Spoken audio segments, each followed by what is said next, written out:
It is January 24th, 41 AD, and a man named Cassius chaerea is standing in a narrow corridor beneath the Palatine Palace, waiting for the emperor to walk past him. Chaerea is a tribune of the Praetorian Guard. He is 58 years old, one of the most honored soldiers in the Roman army, a man who fought under Germanicus in Germania when the current emperor was still a boy. He has been chosen for what is about to happen for a reason no one says out loud. His voice is high-pitched, and for 2 years the emperor has mocked him for it in front of junior officers, giving him passwords like "kiss me" and "little girl," forcing him to say them out loud each morning, while men half his age tried not to laugh. Chaerea has a sword under his cloak. He is waiting. The man he is waiting for is Gaius Caesar Augustus Germanicus. Rome calls him Caligula. He has been emperor for 3 years, 10 months, and 8 days. He is 28 years old. He has just eaten lunch, and he is walking toward this corridor to reach the theater at the Palatine Games, talking with 2 boys from a noble family in Asia who have come to perform. He does not know that 7 of his own officers have decided he will not survive the next 10 minutes. This is not the story of a mad emperor cut down by soldiers who could no longer bear his executions. The executions were expected. Rome had survived Tiberius. What Chaerea and the 6 men behind him were avenging was something Roman aristocrats had no public words for, something the emperor had been doing to their wives, their sons, and their own bodies for 2 years in front of witnesses in rooms they were not allowed to refuse to enter. The passwords Chaerea was forced to say were the smallest part of it.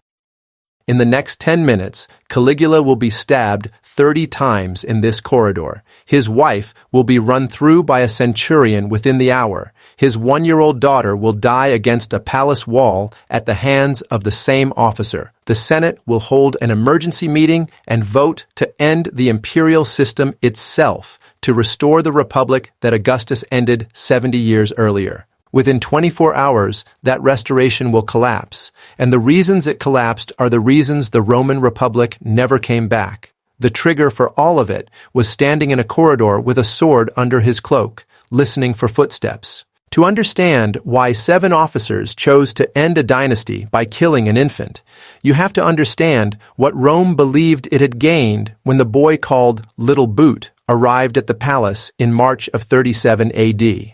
The emperor Tiberius died on the island of Capri on March 16th of that year. He was 77. He had spent his last 11 years ruling Rome by letter, refusing to enter the city he governed. His will named 2 heirs, Tiberius Gemellus, his natural grandson, aged 17, and Gaius, aged 24, the son of Germanicus, the general Rome had loved and lost. The Senate heard the will read out loud, and then it did something it had not done in 50 years. It voted unanimously. The shared inheritance was rejected. The whole empire went to Gaius alone. The crowds that lined the road into Rome called him "our star" and "our chick" and "our little one." His father had been poisoned in Syria in 19 AD under circumstances that pointed toward Tiberius himself. His mother and his 2 older brothers had been exiled and starved or driven to suicide. Gaius had survived because Tiberius took him to Capri, where the boy spent 6 years living under the direct control of the old emperor, watching him carry out purge trials against the Senate by mail. When the survivor arrived in Rome, the Senate saw the son of Germanicus and a young man with no known crimes. That was what they saw. It was not what had arrived. The first 8 months looked like restoration. He called back the exiles. He published the imperial account books, which no emperor had done. He stopped the treason trials, restored elections, held games, and paid cash bonuses to the army and the people. Philo of Alexandria, who was alive to see it, wrote that the empire felt as if the age of Augustus had returned. Then in October of 37 AD, Caligula fell ill. The record calls it a brain fever. He was close to death for weeks. The Senate voted for public prayers. A knight named Publius Afranius Potitus swore in public that he would give his own life if the gods spared the emperor. Caligula recovered in November. He had Potitus arrested and killed. His reason was that a vow made to the gods would be wrong to leave unfinished. The Senate laughed carefully. Potatus was one man, and he had asked for it. But something else happened during that illness that the record keeps without explaining. Tiberius Gemellus, the 17-year-old the Senate had disinherited, received an order delivered in the emperor's name from his sickbed. He was to cut his own throat. He did. No senator raised the matter afterward, and when Caligula stood up from that illness, the sources began describing him with different words. The Senate did not yet have the language to notice. It would learn the language one dinner at a time. The first word arrived in the Senate chamber itself. The record says Caligula began calling himself Dominus, master, the word a slave uses for the man who owns him. Augustus had banned it from imperial use. Tiberius had banned it. Caligula said it in front of senators who had known him as a child, and the senators did not object because they could not yet imagine what objecting would cost. The dinners changed next. The Roman convivium had always been a controlled political space. 9 guests, 3 couches, rules followed like law. Caligula's dinners now placed his 3 sisters on the main couches, Julia Livilla, Agrippina the Younger, and Julia Drusilla, the one he loved. The guests were not sure where to look, and the sources record why. What was happening between the emperor and his sisters was not hidden. A later writer, working from records now lost, wrote that it had begun when Drusilla was still a child and Gaius was 14, and that their grandmother had found them in bed together. The senators at those dinners were expected to eat and not react. They ate, they did not react. That skill would be tested much harder than they knew. Then Drusilla died on June 10, 38 AD. At 21, Caligula shaved his head and wandered the empire for weeks. He declared her a goddess, the first woman in Roman history to be officially made divine, and made it a capital crime to laugh or bathe or eat with family during the morning. A knight was executed for selling hot water. When the emperor returned to Rome, the record says he came back changed, not sadder, colder, and he came back to an empty treasury. Tiberius had left a surplus of more than 2 billion sesterces. The games, the bonuses, and the gifts had burned through it in under 2 years. What Caligula brought in to replace it was not a tax, it was a tool. A senator accused of treason, and the accusations were multiplying, could keep his life by giving his estate to the emperor. The old families began to disappear one by one, their children inheriting nothing, and their widows, in the months that followed, began appearing at the palace in numbers the Senate had no words for either. In February of 39 AD, the emperor stopped the treason trials, and the Senate voted him a golden shield in thanks. 2 months later, he brought the trials back without warning and explained that he had been testing them. He wanted to know whether they would control themselves or whether he would have to control them. From now on, he announced, the Senate would address him not as princeps, but as dominus. The word entered the official record. Whatever this had been, it was becoming something else. In September of 39 AD, the emperor held a dinner at the Palatine that set the pattern for everything that followed. Attendance was required, senators with their wives. The women arrived in the stola and palla, the layered clothes a Roman matron wore to show her rank. Caligula watched them enter. Then he ordered his slaves to move down the line and strip the clothes from every senator's wife. He wanted to see them, he explained in a conversational tone. The women stood undressed before their husbands, before each other, before the court. To speak was treason. To move was treason. The senators reclined and said nothing. Livia Orestilla was at that dinner. She had married the senator Gaius Calpurnius Piso earlier that same day, and the emperor had attended the wedding. During the meal, Caligula ordered her brought to him, told Piso that he was divorced effective immediately, took Orestilla to his own chambers, and returned to announce that he had married her himself. 2 months later, he divorced and exiled her. Piso would be exiled the following year for supposedly trying to see his own former wife.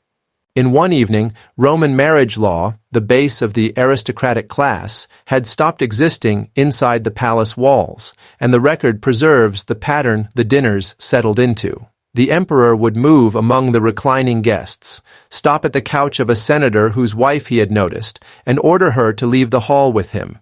He would return with her 15 minutes later, recline again, and then, out loud, in detail, judge her body and her performance for the guests gathered there, sometimes with praise, sometimes with mockery, while the husband had to stay on his couch, smiling, eating, pretending he had heard nothing. Some of them stopped pretending. In late 39 AD, Piso began speaking quietly with Lentulus Gaetulicus, the governor of Upper Germania, and with Marcus Aemilius Lepidus, the emperor's own brother-in-law and lover. The plot was discovered before it began. Gaetulicus was executed on the frontier. Lepidus was executed in Rome. The emperor's two surviving sisters, who had shared Lepidus's bed and his conspiracy, were exiled to the Pontian Islands. And when Caligula returned to Rome in the spring of 40 AD, he made the change that turned humiliation into administration. Wives would now be brought to the palace on a rotating schedule, summoned or not. The husbands would deliver them. The husbands would wait outside. The husbands would bring them home. The sources call what followed madness. The record they preserve describes a system. But this was only the beginning. You are watching a reconstruction of a program the surviving sources call madness because the Roman aristocracy had no other word for it. Suetonius and Cassius Dio recorded what they were told, and what they were told was consistent. This documentary builds every episode from what the sources actually preserved, rather than from what tradition later summarized. If that is the kind of history you want, subscribe before the emperor returns to Rome. He returned in the spring of 40 AD from a war that produced no fighting. His army had marched to the shore of the English Channel, where he ordered the men to gather seashells into their packs as spoils taken from Neptune. He came home demanding a triumph. The Senate refused him. He entered the city anyway, and the refusal is remembered now as one of the last independent acts that body ever performed, because by summer the rotation schedule was fully operating. The palace kept the calendar. Senators were told which day their wives were required. Some women were returned within hours. Some were kept overnight. Some were exiled the next morning. The Senate of Rome, still technically the highest political body in the world, could no longer meet without a majority of its members having recently passed through that schedule. Its votes were unanimous. It voted whatever it was told. Remember the Golden Shield, voted in thanks for a mercy that turned out to be a test. Every honor the Senate now voted was the same shield offered again and again to a man who collected them the way he collected estates. And at a banquet that summer, he noticed a young man of 18 sitting beside his father. The father was Publius Nonius Asprenas, consul designate for the coming year. The emperor pleasantly suggested that the son fight in the imperial games. The father refused with respect. The son refused with respect. The emperor said nothing. 3 weeks later, the games were announced. Asprenas was required to attend as a magistrate, and his son was required to fight. The son died on the sand while the father watched from the magistrate's box, and the law did not allow him to resign, so he continued to serve, attending the dinners, attending the Senate, offering the votes of thanks.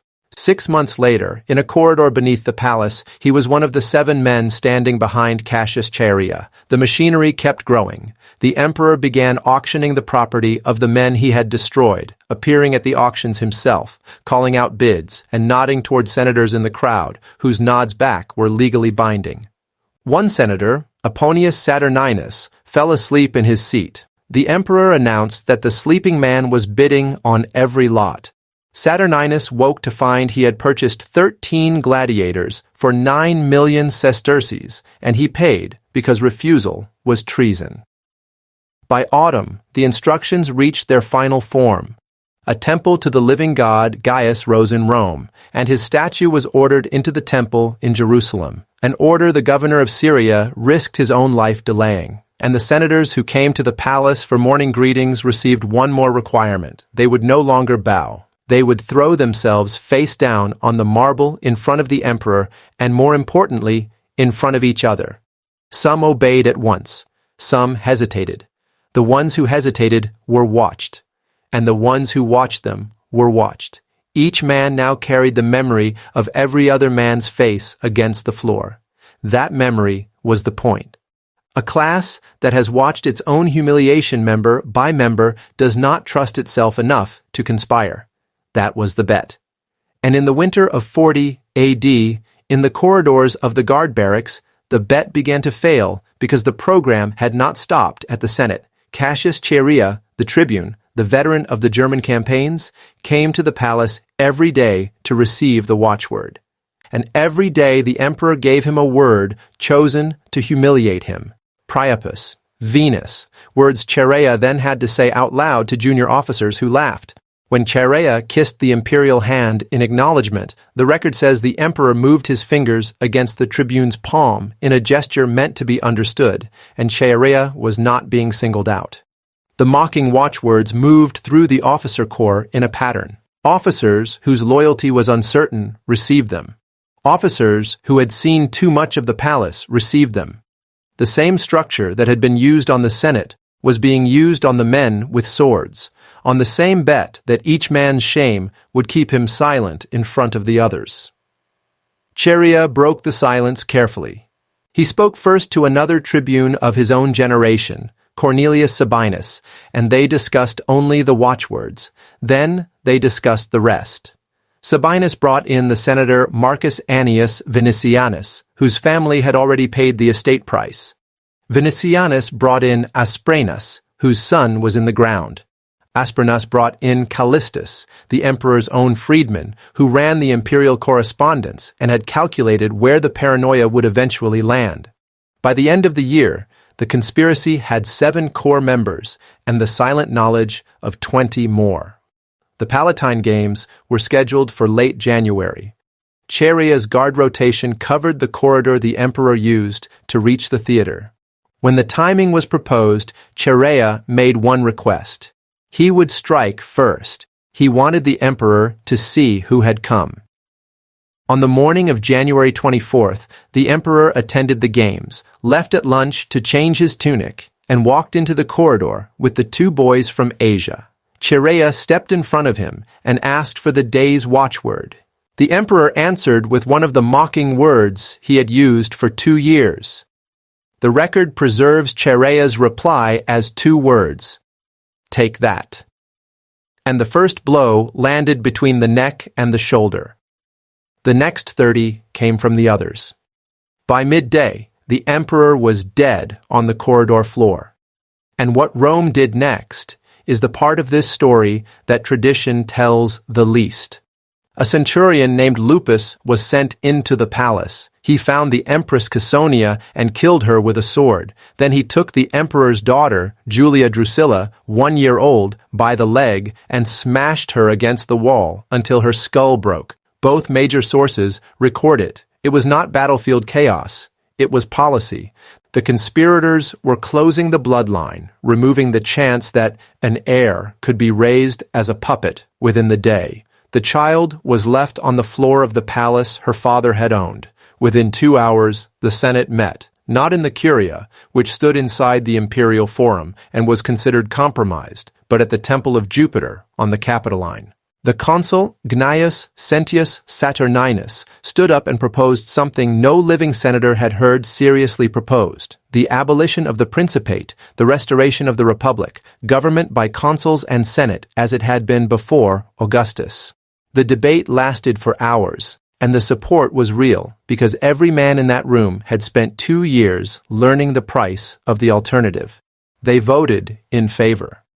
On the afternoon of January 24th, 41 AD, by senatorial decree, the Roman Republic existed again. The historians who have reconstructed that day, Anthony Barrett and Alois Winterling, foremost among them, have argued that it was the closest the Republic ever came to returning. It lasted about 18 hours. It died in the Praetorian barracks.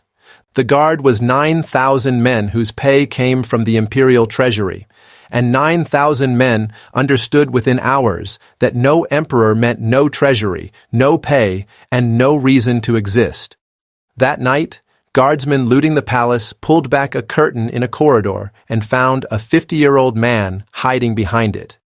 He was limping, half deaf, with a stammer his own family had dismissed as weakness for his whole life. He was Claudius, the dead emperor's uncle, kept in the palace for decades as an ornament. The soldiers carried him to their camp, and by morning a tribune named Gratus had hailed him emperor. Claudius protested. The guard insisted. The detail that decided the fate of Rome is the timing. The soldiers chose their emperor before the Senate had finished debating whether emperors should exist. When the Senate summoned Claudius to the Curia the next morning, he sent back word that he could not come, that the guard was holding him. What he understood, and the Senate did not, was that he had been offered a bargain, the throne, in exchange for 15,000 sesterces paid to every guardsman, a sum that would empty what remained of the treasury and buy the only loyalty that mattered. He accepted. The Senate then received a simpler message: insist on the Republic, and the guard would come up the Capitoline and kill them. They voted a second time, and this time they voted for Claudius. Remember the bet Caligula had made, that a class that had watched its own humiliation would be unable to defend itself. On the afternoon of January 25th, the Senate proved him right, and the Republic ended for the second and final time. Not because Rome loved emperors, but because the standing army had become the only institution able to pay itself, and it could only pay itself by having an emperor to draw from. That rule held from that afternoon until the last Western emperor fell more than 4 centuries later. The men who opened the corridor did not survive the year. Claudius executed Cassius Chaerea in April of 41 AD. The record says Chaerea made one request at the end, that he be killed with the same sword he had used on January 24th, and the request was granted. Cornelius Sabinus took his own life when the arrest order came. Asprenas was killed in the same season. Vinicianus survived long enough to conspire against Claudius the following year, failed, and died by his own hand. Every senator who had voted for the Republic on that January afternoon was dead, exiled, or serving Claudius within 2 years. The corridor is still there. It is called the Cryptoporticus, a 130-meter underground passage that connected the imperial palaces on the Palatine.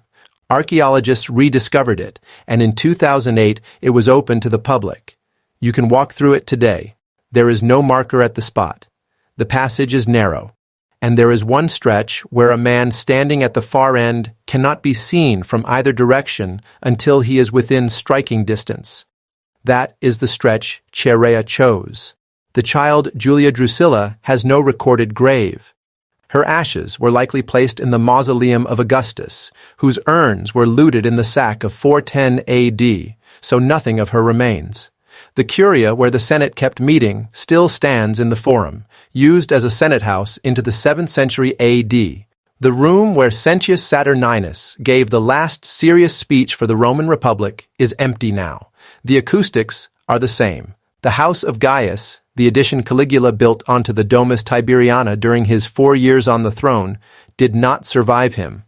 After his death, the Senate demolished it as part of the erasure they voted through, the same vote that struck his coins from circulation and his statues from the temples.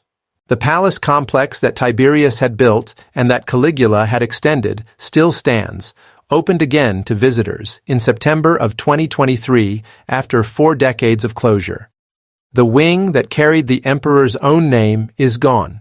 The Senate had it pulled down within weeks of the corridor. It was the one act of erasure they were still allowed to complete. It was also the smallest thing they did that January, and the only thing that lasted. Every emperor who ruled Rome after Claudius did so through the system Caligula had built, whether they knew his name or not. The corridor is empty now. The Cryptoporticus runs the length it always ran. Whoever walks through it walks through the place where a soldier with a high-pitched voice raised a sword and ended a bloodline. Nobody put a plaque on it. Nobody has to. Nero, who inherited the system Caligula built, would carry it further. He did not humiliate senators at dinners. He burned them in his gardens as living torches to light his parties. And the man standing at Nero's side while it happened was Seneca, one of the most respected philosophers Rome ever produced. What Seneca knew about the fires in the imperial garden is a different kind of story, and you can watch it here.